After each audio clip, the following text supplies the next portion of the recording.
তীব্র দাবদাহ থেকে বাঁচতে আল্লাহর কাছে ক্ষমা চেয়ে বৃষ্টির জন্য ইস্তিসকার নামাজ আদায় করেছেন লক্ষ্মীপুরের মুসল্লিরা।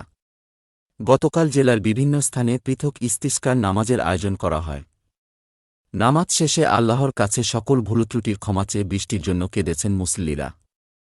লক্ষ্মীপুর আদর্শ সামাদ সরকারি উচ্চ বিদ্যালয় মাঠে, রায়পুরে নতুন বাজার ঈদগাহ মাঠ ও রামগঞ্জ দক্ষিণ বাসস্ট্যান্ড দক্ষিণ মাঠে ইস্তিসকার নামাজ আদায় করেন বিপুল সংখ্যক মুসল্লি।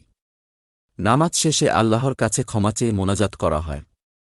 এ সময় জীবনের সকল গুনাহর জন্য ক্ষমা চেয়ে কান্নাকাটি করেন মুসল্লিরা।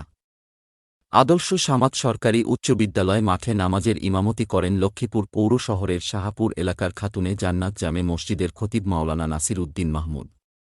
তিনি বলেন, কয়েকদিন ধরে অসহনীয় গরম পড়ছে, যা সহ্য করা কষ্টসাধ্য হয়ে পড়েছে।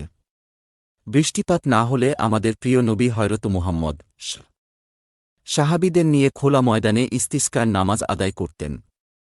মহানবী হযরত মুহাম্মদের সুন্নাত হিসেবে সালাতুল ইস্তিসকা আদায় করেছি। আল্লাহর কাছে আমাদের সকল ভুলত্রুটির ক্ষমা চেয়েছি। আল্লাহ যেন আমাদের গুনাহ মাফ করে দেন, আমাদের ওপর রহম করেন, আবহাওয়া অনুকূলে এনে রহমতের বৃষ্টি বর্ষণ করেন।